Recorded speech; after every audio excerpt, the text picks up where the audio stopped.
Boa noite a todos. Para mim é uma honra estar aqui. Eu gostaria de agradecer muito o Guilherme por esse convite, toda a organização, Mariana Posses pelo intermediário que ela foi no começo dessas trocas. Para mim é um prazer enorme estar aqui com vocês. Bom, como talvez já saibam, sou brasileiro, nasci no Rio, mas saí do Brasil já tem bastante tempo, em 73 para a Alemanha e depois no Canadá em 74. E na Universidade de Ottawa desde 1980. Cada vez que eu venho aqui é um prazer.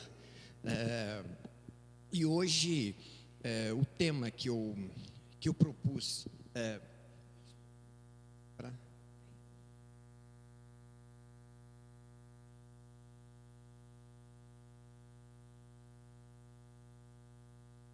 Exato. Então, o tema que eu propus para tratar é o problema que a gente pode apresentar sobre a forma de um enigma ou de um paradoxo. É um problema também difícil de caracterizar, e a distinção que eu vou fazer de início para tentar caracterizar um pouco do que eu vou falar com os senhores para as senhoras hoje é uma distinção entre problemas de comportamento de transgressão. Normalmente, quando a gente trabalha com direitos humanos, é uma das faces que a gente se preocupa muito. E o tema que eu vou tratar, ele cai numa outra face, vai ser o problema da incompatibilidade entre práticas institucionalizadas do sistema de justiça criminal e, muitas vezes, práticas legislativas também.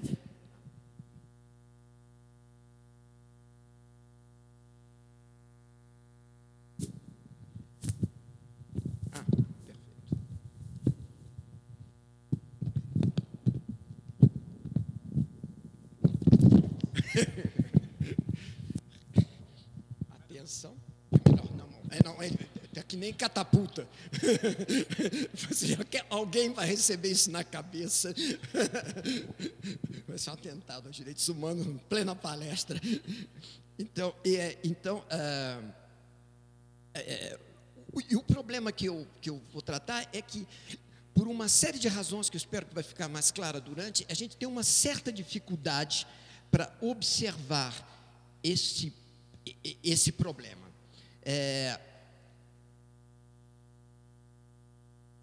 Eu diria que esse problema se apresenta com duas faces. Uma face é certas práticas do direito penal que vão ficar, que quando a gente observa de uma outra maneira, elas aparecem como contraditórias ou como problemáticas com relação aos próprios valores internos do direito criminal. E uma outra face desse problema é que essas práticas também podem ser vistas, quando a gente compara com algumas exigências do tema dos direitos humanos, como contrárias ou incompatíveis com essas práticas dos direitos humanos. Eu vou utilizar uma noção de um filósofo e físico, filósofo da ciência e físico francês, Gaston Bachelard, que eu chamaria que ele utilizou, que é o termo obstáculos epistemológicos. O que é um obstáculo epistemológico para Bachelard? Um obstáculo epistemológico é quando a gente tem um sistema, tem um certo número de ideias, pode ser a ciência mesmo, um certo número de ideias que eles consideram ainda boas, adequadas, que valoriza, mas que a partir de um certo momento começam a constituir obstáculos cognitivos, para que novas práticas, melhores do que as práticas internas já em vigor, apareçam dentro do sistema. Então, a dificuldade dos obstáculos epistemológicos é que, contrariamente às más ideias que já foram identificadas e que nós somos capazes de localizar dentro de um sistema, essas ideias são ideias que o sistema ainda valoriza, que nós consideramos boas, e por isso temos dificuldade de vê-las como podendo ser fontes do problema que vai finalmente criar uma certa dificuldade para uma reconstrução interna do sistema, do próprio sistema.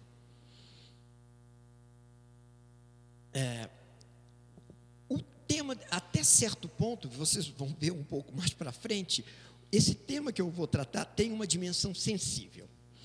Ele é um tema muito sensível para todos que estão preocupados com os direitos humanos, porque ele toca uma parte da dimensão que nos interessa, mas ele muitas vezes contraria uma orientação que nós já começamos a adotar e que não percebemos que ela possa ter uma dimensão problemática.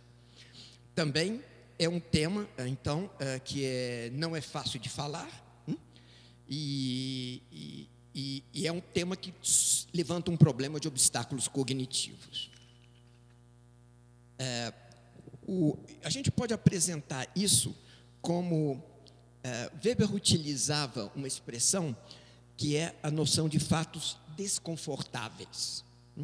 A tradução em português disso deu, às vezes, fatos inconvenientes. O que é um fato inconveniente? São aqueles que se revelam desagradáveis quando um observador toma consciência que o ponto de vista que ele considera como justo e bom reivindica e justifica uma maneira de agir, de comunicar, contrária aos seus próprios valores. Aí a gente começa a tomar consciência de um certo tipo de paradoxo. Por exemplo, quando os simpatizantes do direito criminal, se forem advogados, profissionais do direito, ou simpatizantes dos direitos humanos, pedem e justificam penas de 20, 30, 40 anos, que, segundo nós vamos ver, é uma forma de matar socialmente, para mostrar que a vida humana tem um valor absoluto. Quando a gente faz face a esse tipo de situação, Weber diria, quando tomamos consciência disso, Weber diz, aí nos deparamos com um fato desagradável, com algo que incomoda. O Weber tinha duas teses implícitas, eu acho, com relação a esses fatos inconvenientes. É claro que aqui eu estou fazendo uma interpretação, se vocês forem no texto de Weber, vocês não vão encontrar exatamente isso que eu estou dizendo aqui, mas lendo essas passagens, vocês podem ver se estariam de acordo com essa leitura.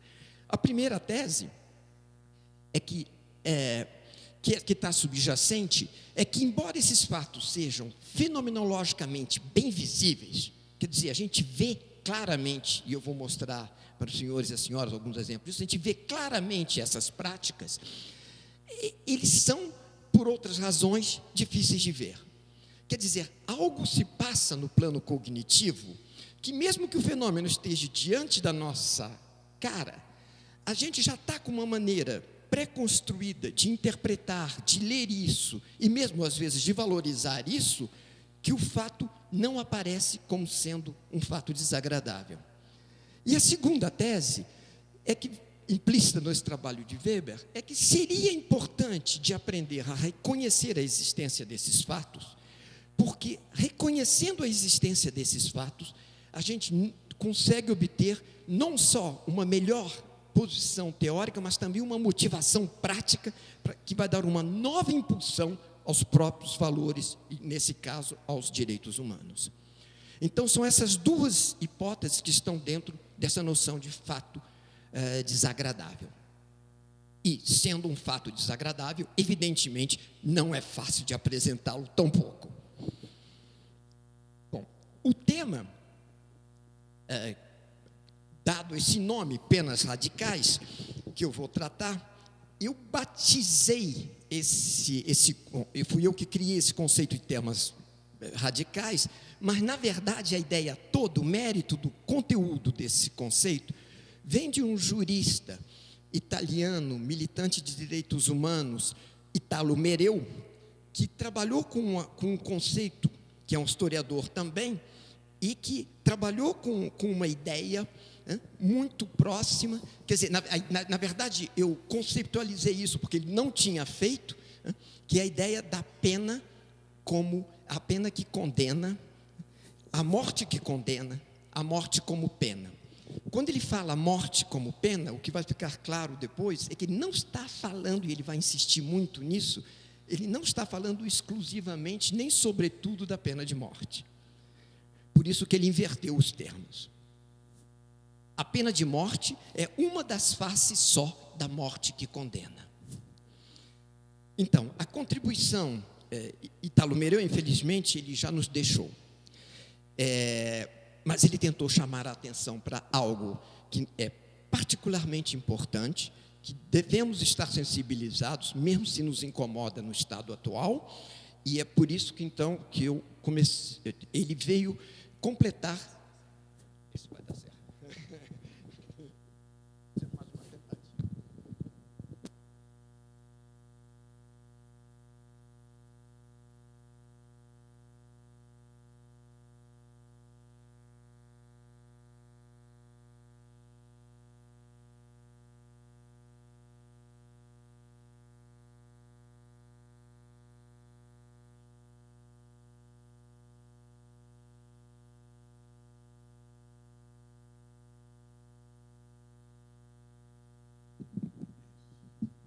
Está? Alô, alô? Tá. Tá bom. Talvez descer um pouquinho, talvez. Descer um pouquinho. Isso, perfeito. Perfeito. Agora está muito bom. Muito obrigado. Maravilhoso. Então, o ponto esse livro de Italo Mereu existe em tradução. Ele apareceu na Itália em 1982 e foi fruto de uma espécie de discussão que Italo Mereu teve com Umberto Eco. Eu fiz a introdução da tradução francesa, que apareceu só o ano passado. A tradução brasileira existe desde 2005, e eu fiz a introdução, que na edição francesa apareceu também o prefácio de Umberto Eco. Eu fiz uma introdução desse livro, e aqui eu vou estar retomando algumas dessas ideias que apareceram nessa tradução francesa. Umberto Eco, o ponto de partida dele, o Italo Mereu, o ponto de partida dele foi o debate sobre abolição e não abolição da pena de morte. Em parte vai atravessar o livro. O núcleo desse debate se passa, e aí é alguma coisa que Italo Mereu vai insistir muito, se passa entre os que são em favor da pena de morte versus os que são em favor da pena perpétua. Aí começa já o problema. A distância entre os dois grupos, do ponto de vista dos valores humanos, não é tão grande quanto parecia. Então, Mereu vai dizer que se trata aqui de matar biologicamente ou de matar socialmente. A expressão que ele utiliza é morte a fogo lento. Então, aí, o livro do Mereu, uma das maneiras que a gente pode ver é que ele coloca, assim, de entrada de jogo, o problema da utilidade social do sofrimento. O núcleo desse debate sobre a pena de morte, poderia se resumir numa pergunta mais ou menos assim: como podemos aumentar a utilidade social do sofrimento infligido a uma outra pessoa sem ser inumano? Aí vou criar dois neologismos. Os retencionistas, eles vão responder com a intensidade emocional da pena de morte, mas eliminando o carnagem, melhorando as técnicas para matar e acrescentando direitos para os que vão morrer. Então, se vocês estiverem no corredor da morte, tiverem um infarto, vocês vão ser recuperados para no dia seguinte serem executados. Vocês vão ter direito a telefonar para os advogados. Claro, isso faz parte dos direitos processuais fundamentais. Vão ter uma boa refeição, mas vão morrer. Os perpetualistas, eles modificam o argumento dizendo que o sofrimento prolongado da pena perpétua é mais útil e em condições, mesmo que esteja, mas a condição é que as condições de detenção sejam satisfatórias. O termo morte para Mereu, então, já dá para compreender, é um termo muito mais amplo, porque ele não compreende só esse cenário da morte biológica. Uma das coisas que começou, então, a intrigar Mereu é como é que a pena de morte, ou a morte como pena, deveria dizer eu, a morte como pena, foi legitimada no Ocidente e chegou até nós. O que a gente sabe é que essa história começa no século XI, XII e XIII, no momento exatamente em que o sistema de direito criminal começa a se diferenciar como um sistema autônomo. Isso vai começar a partir do século XIII. Mas os temas do direito penal, no século XI, eles começam a ser trabalhados pela teologia. No século XII, grosseiramente, eles estão no direito canônico. E no século XIII, eles estão penetrando o direito leigo, institucionalizado. A pena de morte, os primeiros sinais dela, de uma maneira contínua até o Ocidente, parece estar exatamente no século XIII. Então, eu vou falar aqui de duas práticas de penas radicais, a prática, então, ao plural, a prática legislativa e a prática judiciária.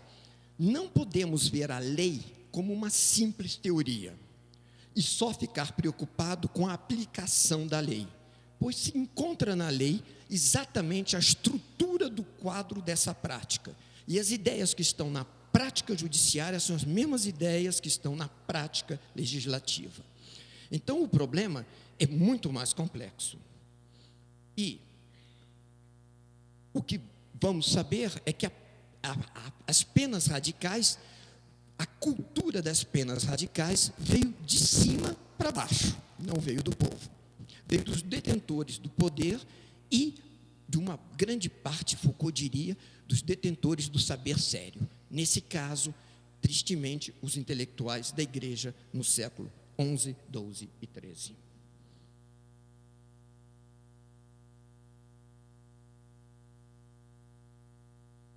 Há três grandes, Italo Mereu apresenta três grandes cenários da morte como pena. Da morte como pena ou das penas radicais. A morte biológica com suplício, sem humanidade. A morte biológica humanizada, perfeitamente cheia de direitos. A morte social a fogo lento, pena perpétua de prisão ou penas muito longas. Do ponto de vista das suas manifestações empíricas, as penas radicais são aquelas que colocam radicalmente em causa a vida biológica ou social dos condenados. Mas para frente eu vou chamar a atenção de que não se trata então de uma crítica de todas as penas. Se trata das penas que vão tomar esse aspecto de radicalidade. Bom, o que aconteceu aqui? Durante o século XI, XII e XIII, os intelectuais da igreja tinham que ensinar os cristãos a aceitar a matar pela lei. Na primeira metade do século X, a ética da fraternidade universal, típica do cristianismo, não convivia bem com exceções. O princípio non nocides, não matarás, e as exigências do Sermão da Montanha não faziam concessão aos negócios de Deus, para tomar uma expressão de Weber, os negócios econômicos e políticos da igreja. A igreja acreditou que para defender os seus interesses econômicos, políticos e talvez até mesmo religiosos, a defesa da fé, ela precisava que o Estado lhe ajudasse a executar os heréticos, um novo crime criado pela legislação dessa época. Os católicos, então, precisavam aprender a denunciar e a testemunhar contra os irmãos pecadores, mesmo quando a pena do acusado, advindo uma condenação, fosse a pena de morte. Isso para eles, naquela época, era impensável. Era como uma cumplicidade com o crime do Estado e como uma espécie de pecado mortal. Então, como preparar os cristãos para testemunharem em casos de homicídio, quando o resultado fosse pena de morte? Ou em casos de heresia. Então, a tarefa ficou ter que ensinar os cristãos a aceitarem essa prática e, ao mesmo tempo, convencê-los de que não estavam pisoteando no caminho os valores deles e enterrando os ensinamentos do Sermão da Montanha, que ia exatamente na direção oposta. Tarefa herculana. Vamos precisar de muitas ideias e de boas razões para que isso seja completado. Na verdade, a teoria mais importante para legitimar a pena de morte, até hoje nós não sabemos mais, não conhecemos mais essa teoria, Mereu vai apresentá-la, foi Tomás de Aquino, mas todas as ideias dessas teorias se encontram pulverizadas em todos os livros de direito, de filosofia penal e até nas portas de botequim. A metáfora do corpo gangrenado que se cortava o braço para salvar o corpo todo e que serviu para justificar foi uma metáfora de Tomás de Aquino. Eu não vou falar aqui disso agora, foi nessa época que apareceu o princípio da presunção de inocência, mas ele tinha uma finalidade inversa da que nós pensamos hoje. A definição de penas radicais. Então, agora eu vou tentar entrar nessa tarefa. Como isso é uma pesquisa em curso, e nós estamos somente nos primeiros 2 anos desse trabalho, provavelmente ainda muita coisa vai modificar-se no caminho, mas, por enquanto, então, eu já vou expor os pontos onde nós estamos chegando. Então, as práticas legislativas e judiciárias são... essa definição de pena radical é muito difícil de precisar de uma maneira sintética. É muito mal entendido possível no caminho. Vimos que, para Mereu, a pena perpétua de prisão e as penas muito longas fazem parte da morte que condena. Então, aparece aqui um primeiro problema metodológico para um pesquisador, que é o seguinte: onde passar a linha divisória, separando as penas radicais das penas não radicais? É um problema que vai aparecer imediatamente. Por enquanto, então, os resultados são, por enquanto, nos parece claríssimo que uma pena de 20 anos, de 25 anos, quase um quarto de século, pode ser considerada, sem muita discussão, uma pena radical. Mas onde passar exatamente a régua? Adotamos provisoriamente uma posição conservadora. Pena igual ou superior a 10 anos. Me explico. Por que 10 anos e por que apresentá-la como conservadora? Quando a gente observa a literatura de reforma do direito, as comissões de reforma de direito no Ocidente, que eu tive a ocasião de consultar e trabalhar, e nos anos mesmos 84, 5, 6, 86, eu estava eu mesmo numa comissão de reforma do direito no Canadá, como analista e pesquisador. Então, a gente passava em revistas, naquela época, os materiais disponíveis. Houve um comitê presidido por Andrew von Hirsch, de 1976, onde era um comitê formado de gente de ciências sociais. Publicou Doing Justice. Eles fizeram uma proposição sobre a qual nunca mais falaram depois, 5 anos. Então, se eu estou dizendo 10, eu estou conservador com relação a von Hirsch. Adoro a proposição de von Hirsch, não tenho nenhuma objeção. Se vocês quiserem ir para 5 anos, eu estou com vocês. Depois eu explico por que eu fiquei com 10 anos. A Comissão Americana de Reforma do 20th Century Fund Task Force, de 1976, aumentou 3 anos e propôs 8 anos. A Comissão de Reforma do Direito do Canadá, num memorando que enviou à comissão que eu estava trabalhando naquela época, um documento não publicado, mas disponível nos fundos de arquivo do Canadá, propôs 7 anos. Depois essa comissão recuou e foi para 20 anos. Aí entrou na pena radical facilmente, questão política. E se a gente observar também o critério da justiça de menor, quando se trata de crimes de homicídio e que não permitem que os menores sejam enviados ao tribunal de adulto, e não permitem aplicar sentenças de adulto aos menores, porque há várias variações do modelo, e aqui nós temos uma das especialistas de justiça de menor, então, as penas variam máximas entre 3 e 5 anos, estão mais ou menos nesta casa. Então, vocês podem imaginar, e durante a primeira metade do século XIX, do século XX, desculpe, tanto na Europa continental quanto nos Estados Unidos, nos trabalhos de Mead, a justiça de menores foi vista como um possível modelo para a justiça de adultos, o que nunca aconteceu. Aliás, até o contrário, a partir da segunda metade do século XX, a gente tentou começar a trazer a justiça de adultos para dentro da justiça de menores. Um retrocesso que os primeiros pensadores daquela época teriam ficado surpresos. As próprias Nações Unidas num documento recente, considerou que a pena de 5 anos fazia parte da definição de pena perpétua. Então, quando a gente vê esses critérios aí, vocês podem ver que o meu critério de 10 anos está realmente conservador. Agora, a razão, é por isso que eu chamo de conservador, tem melhor proposição do que essa na frente. Eu guardei simplesmente essa proposição de 10 anos provisória, porque eu queria ver, mesmo sendo bem exigente com ela, ou dando mais espaço, o que isso implicava como consequência. Também porque nós partimos de longe. Nós estamos num período de transição, e falar 5 anos hoje parece marciano, mesmo que seja a melhor postura. Então, é melhor começar. Eu estou lançando uma proposição que é uma proposição puramente analítica, e, é claro, quanto mais a gente puder fazer menos mal aos outros, isso é sempre melhor. O que faz a unidade dessas penas radicais? O que une esses diferentes cenários? Morte com suplício, morte humanizada, morte a fogo lento.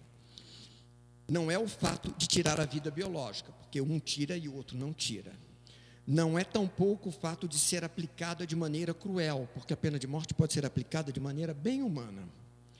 E a própria pena longa de prisão poderia ser. Não é quase nunca, mas poderia ser.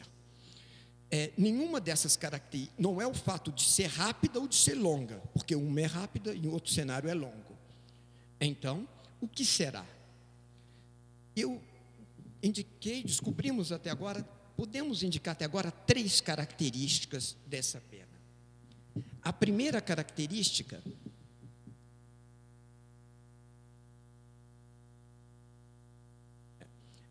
característica seria a não expressão ou a ausência integral dos nossos valores positivos na forma concreta mesmo de punir. Reparem, eu não estou falando ainda, mas vou falar depois, dos direitos do condenado. Eu estou falando dos nossos próprios valores que nós não somos capazes de encontrar na prática, no nosso agir. É disso que é a questão. Então, não é questão de mérito. Eu estou pouco ligando que o condenado mereça ou não mereça. A obrigação comigo, nesse caso, no primeiro momento, é com os meus próprios valores. Eu tenho que poder vê-los. Se eu não posso vê-los no meu agir, há um problema que talvez possamos considerar como sérios. Então, por exemplo, os valores direito à vida positivo, eu não encontro. O valor liberdade, ao menos ao ponto de não ser cortada radicalmente, eu não encontro. E eu fico, então, radicalmente indiferente com essa prática aos meus próprios valores positivos. Eu não me encontro neles. Em outras palavras, utilizando uma parafrase de Mead, num artigo Psychology of Punitive Justice, publicado em 1917, eu sacrifico os meus valores positivos. A segunda característica é a autocontradição ou a incompatibilidade fundamental dessas penas com os valores positivos ou de uso que o sistema pretende salvaguardar através da sanção. Em alguns casos, quando o sistema tem um agir que contraria, mas fundamentalmente, radicalmente, os valores positivos dele, temos um problema. Atenção, aqui para evitar uma racionalização rápida e uma solução simples demais. Não se trata de toda a pena de prisão que cria uma autocontradição fundamental. Só algumas penas e talvez algumas circunstâncias possam criar essa inconsistência fundamental e paradoxal com os nossos próprios valores. A terceira característica, eu vou voltar um pouquinho depois sobre alguns desses pontos, a terceira característica seria a radicalidade da indiferença ou mesmo a radicalidade do desprezo com o culpado. indiferença radical com o destino e os direitos à vida, nesse caso biológico e social do condenado. Aí ele entra na figura. A punição não visa a conservar uma relação entre o grupo e o culpado, de nenhum tipo. Ela é uma punição linear. Aqui nós teríamos lugar, talvez no período de questões, de retomar uma ideia de uma jurista feminista americana, Mary Parker Follett, que nos anos 1920, ela foi uma das precursoras daquele movimento Alternative Dispute Resolution. Ela não trabalhou muito diretamente na questão penal, mas ela trabalhou uma questão de resposta circular, que poderia servir de fonte de inspiração para uma nova conceptualização da punição. Agora, algumas ilustrações.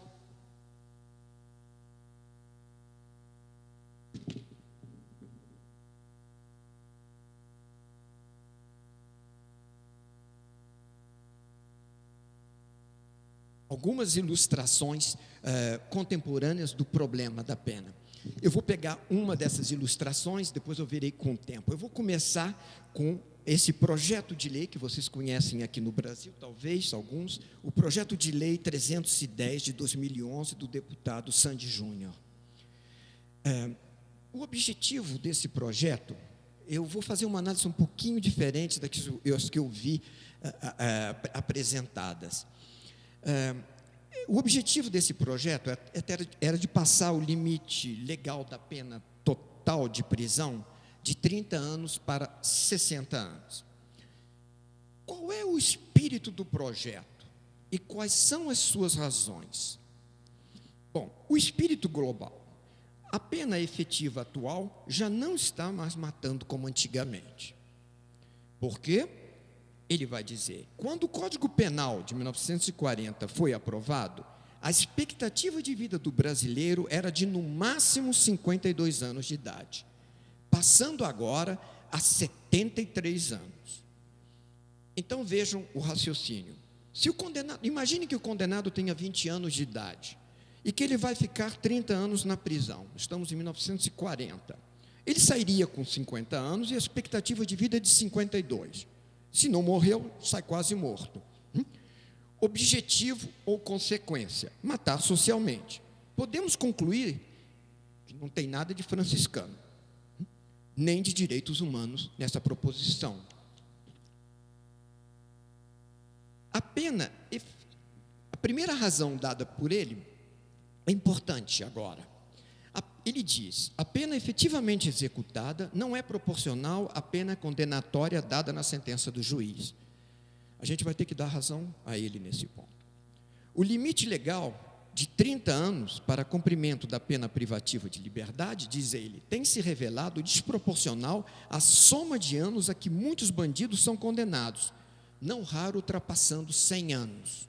Verdade, nós temos tribunais que dão sentenças contra a lei da biologia. Nós vamos voltar nisso. O deputado tem toda a razão.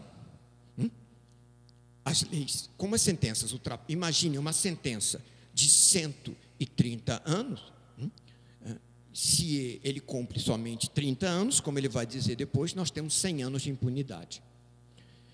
A pena efetivamente executada, ele vai dizer, é a segunda razão, cria uma impressão de impunidade na sociedade. Aliás, não podia ser de outra maneira. Com uma pena de 130, 150, 200, às vezes, nos Estados Unidos, 2 penas perpétuas consecutivas, quer dizer, o cara nasce, morre, volta e já está de novo na prisão. Quer dizer, com isso, é claro que a sensação de impunidade não pode ser outra coisa que um monstro. Com uma pena de 130 anos e 30 de prisão, nós temos 1 século de impunidade só aí, matematicamente falando. Bom, conclusão do deputado, entendemos que a pena assim limitada, 60 anos, será próxima da gravidade dos delitos cometidos e a mais justa e útil possível à paz e à segurança de toda a comunidade. Amém. Sobre o primeiro exemplo.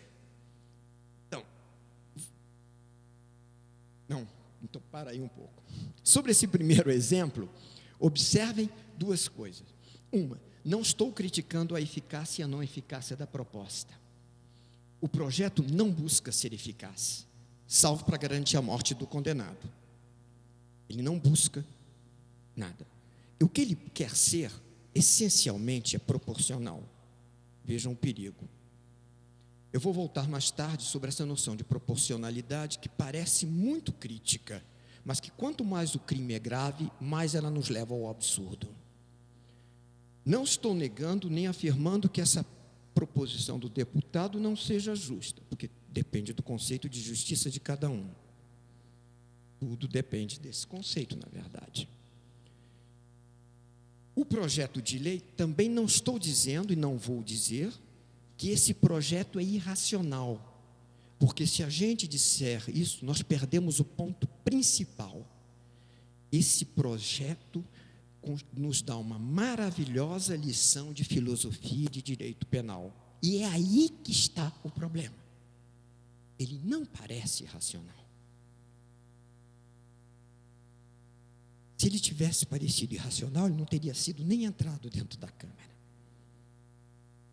Vou passar agora um segundo exemplo. Ele é tirado de uma ilustração do Catecismo Geral.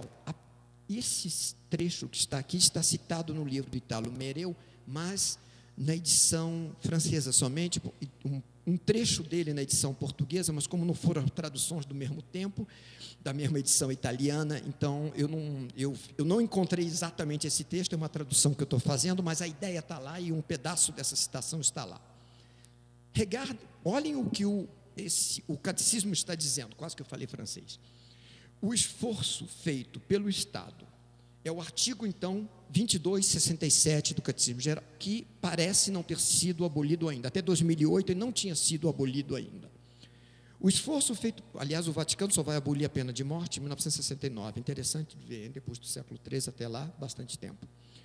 O esforço feito pelo Estado para impedir a difusão de comportamentos que violam os direitos humanos e as regras fundamentais do viver juntos, vivre ensemble, civil, corresponde a uma exigência de proteção do bem comum. 3 palavras aqui: direitos humanos, viver juntos, bem comum. A autoridade pública legítima tem o direito e o dever de infligir penas proporcionais à gravidade do crime, como nosso deputado. O ensinamento tradicional da Igreja não exclui, quando a identidade e a responsabilidade do culpado estão plenamente verificadas, garantias processuais, o recurso à pena de morte. Observem o que podemos concluir disso. Os direitos humanos renunciam ao valor absoluto vida. O viver juntos exclui o convívio do culpado. E o bem comum não é mais comum, porque ele se opõe ao mesmo bem-vida quando ele se encontra no culpado, que se transforma em bem particular sem muito valor. Isso é o catecismo do direito penal e da filosofia penal ocidental também. O nosso deputado está com a tradição. Paradoxo.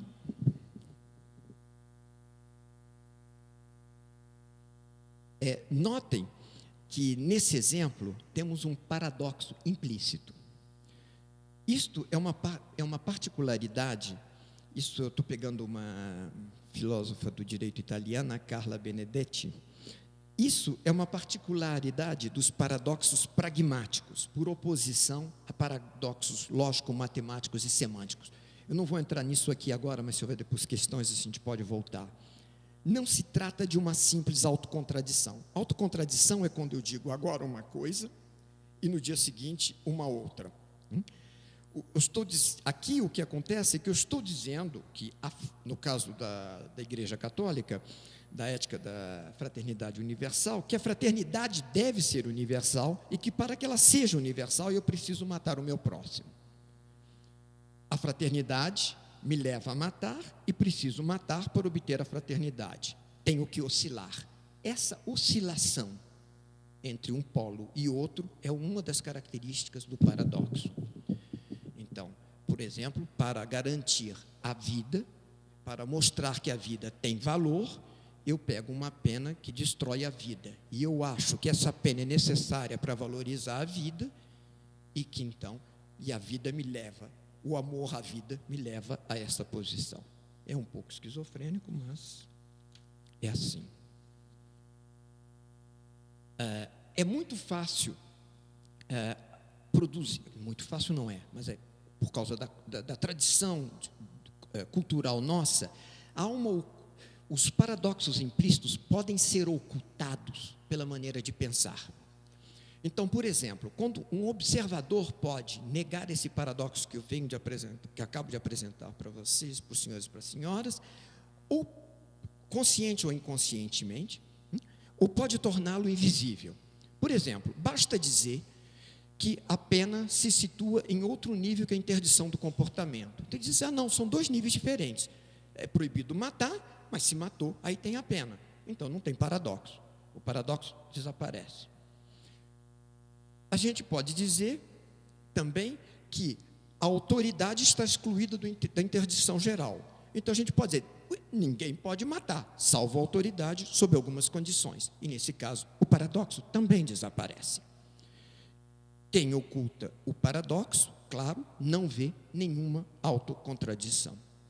Não é possível para nós obrigar ninguém a ver o paradoxo. A única coisa que a gente pode fazer é mostrar como é que ele está construindo a maneira dele de observar. E depois é a ele de modificar a maneira de ver ou de continuar com ela.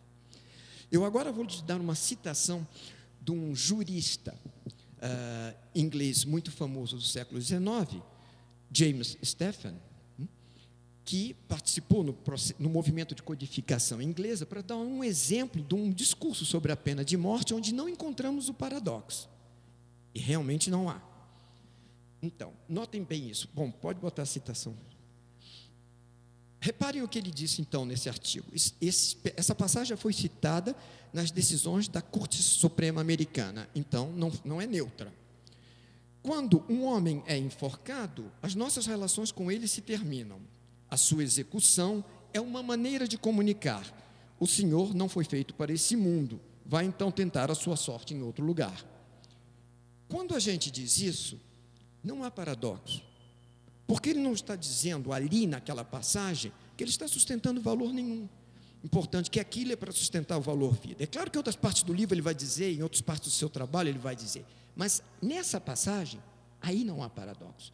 O paradoxo aparece quando aquilo que nós estamos fazendo parece necessário, é completamente contra a uns valores nossos e nós consideramos que aquilo é necessário para os valores. É aí que nós ficamos presos nesse círculo.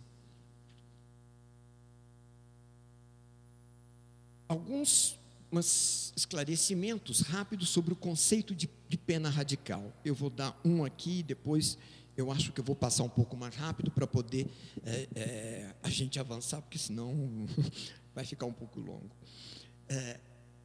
Uma das características principais é que a pena radical não são penas desproporcionais.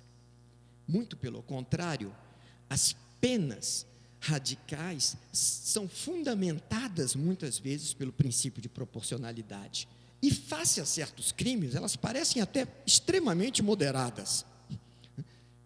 Tem atrocidades tão grandes que a pena de morte que nós oferecemos parece até um presente. Então, não é porque, por exemplo, se alguém roubou uma garrafa de leite e foi condenado a 5 anos, é terrível essa decisão, é desproporcional, mas não é pena radical, a menos que vocês tenham modificado o conceito de pena radical para incluir o limite de 5 anos. Então,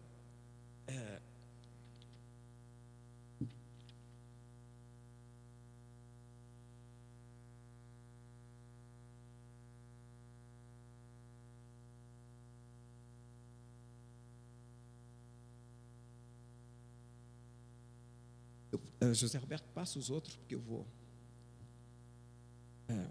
Eu agora vou tentar mostrar para vocês como é que se operou a reprodução das penas radicais.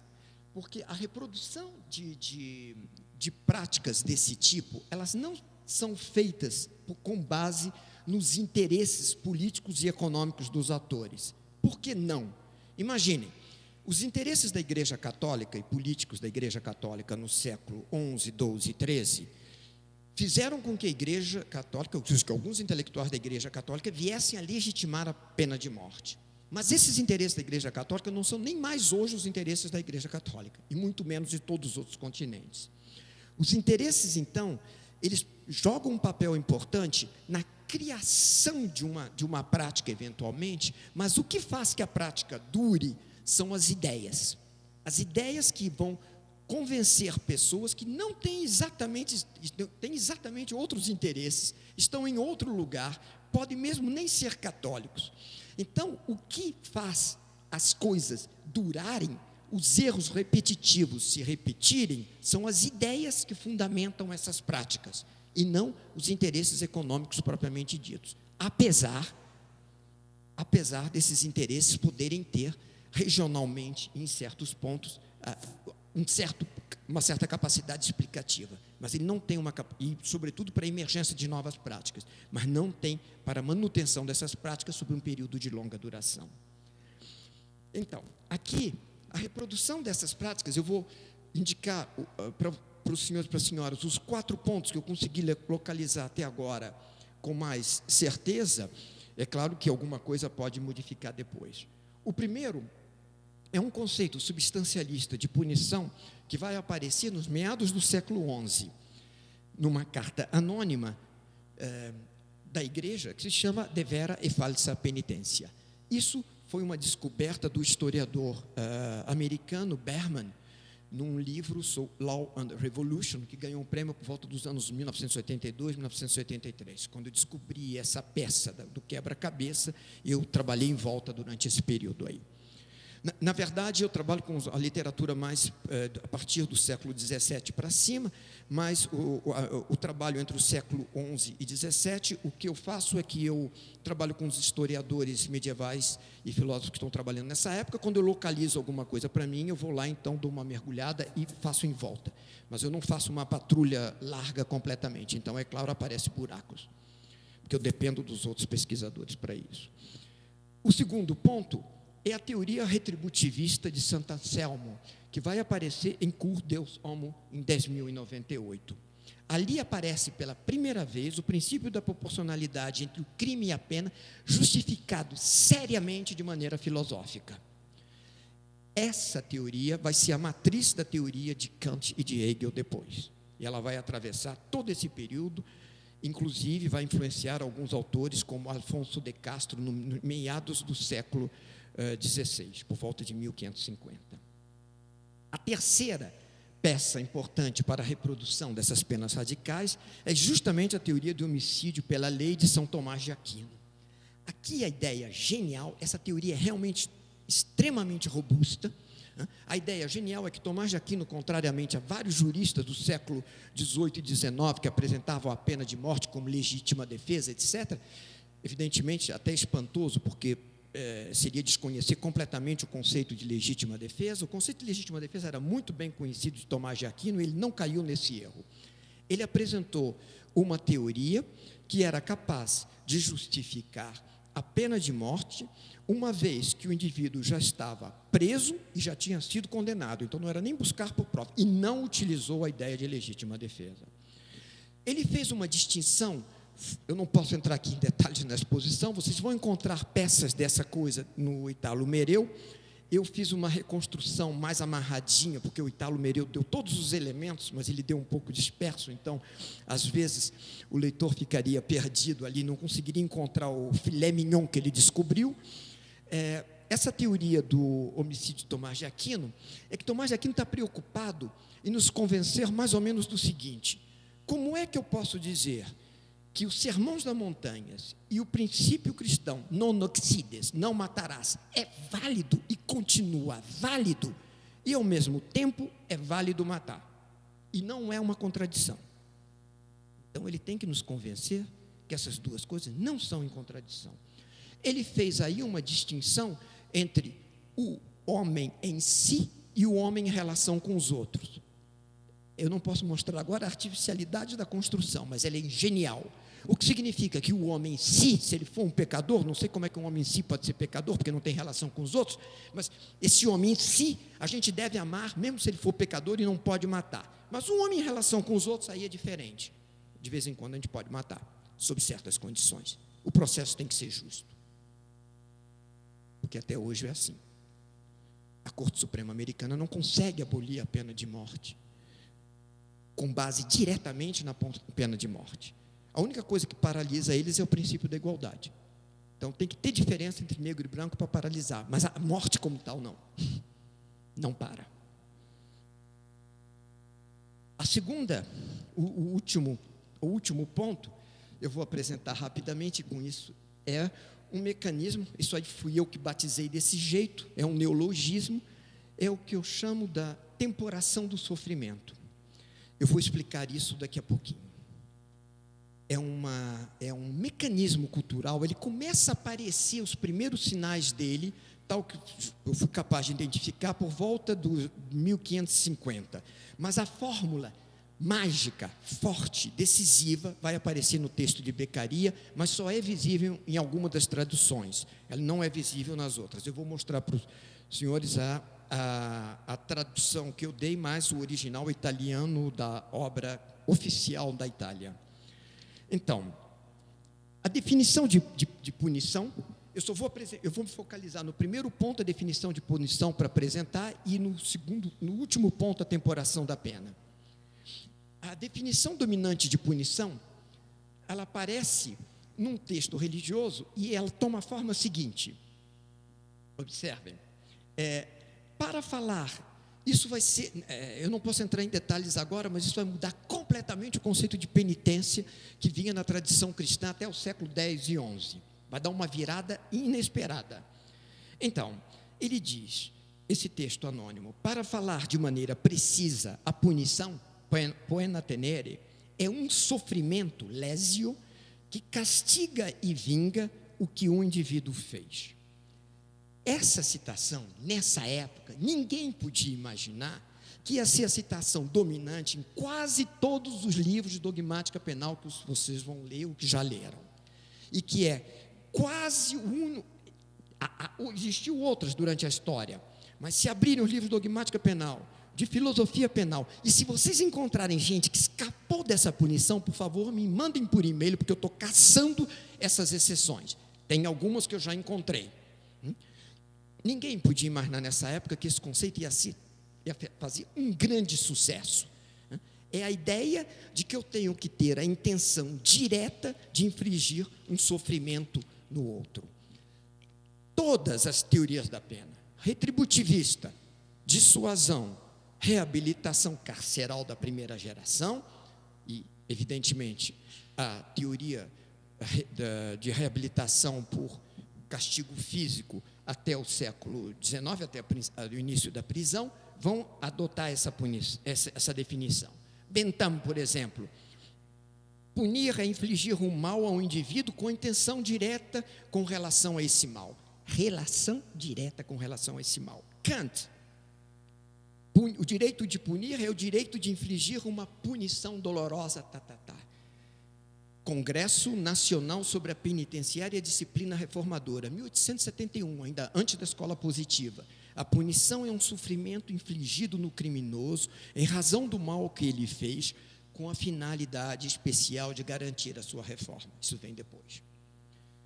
Essas definições aí vão marcar, então, o problema que aparece aqui, e agora eu vou encurtar um pouco a história. O problema que aparece assim é que essa definição da carta anônima, ela vem vindo até o momento da prisão, e a representação que a gente tem dela, naquela época, a representação da severidade é que esse sofrimento tem que ser causado no corpo ou pela infâmia pública.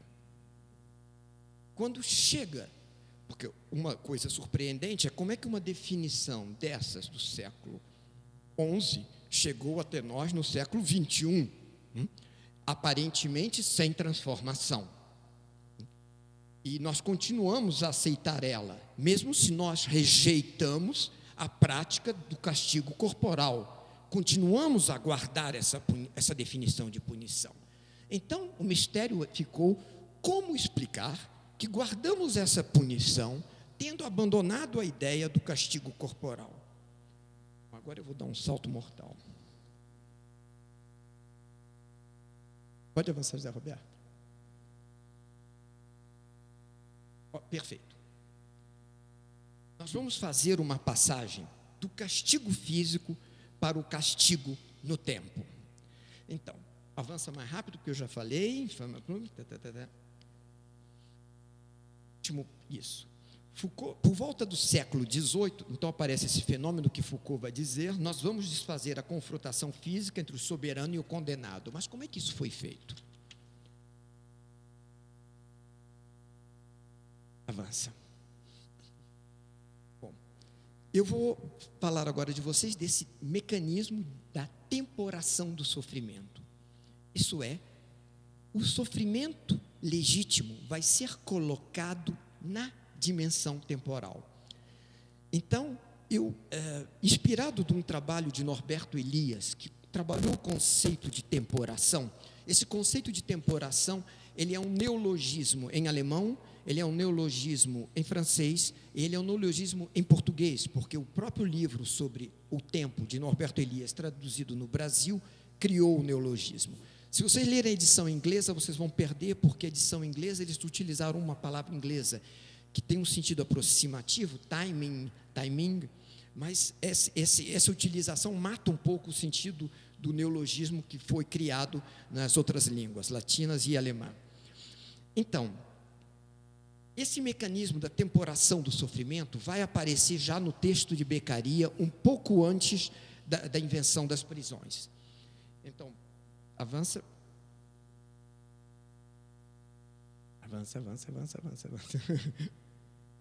Isso, próximo. Observem como Beccaria vai apresentar esse mecanismo que vai entrar depois de maneira marcada para todo lado. Não é a intensidade da pena que faz o maior efeito sobre o espírito humano. Eu estou usando a palavra aqui, intensidade, é essa que produziu erros de tradução, e a próxima também, mas sim a sua extensão. Às vezes aparece a palavra duração. Vejam em italiano, o original, l'intenzione, isso em italiano não é intenção, atenção, é intensidade, e a última, extensione, que é extensão. Então, é essa oposição entre intensidade e extensão que vai modificar a nossa representação da severidade. A severidade agora, isso coloca um problema novo.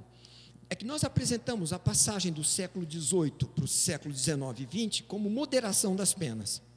Na verdade, essa descrição tem que ser reconstruída, porque não há moderação das penas. O que há é uma nova representação da severidade. Ainda não chegamos na fase da moderação das penas.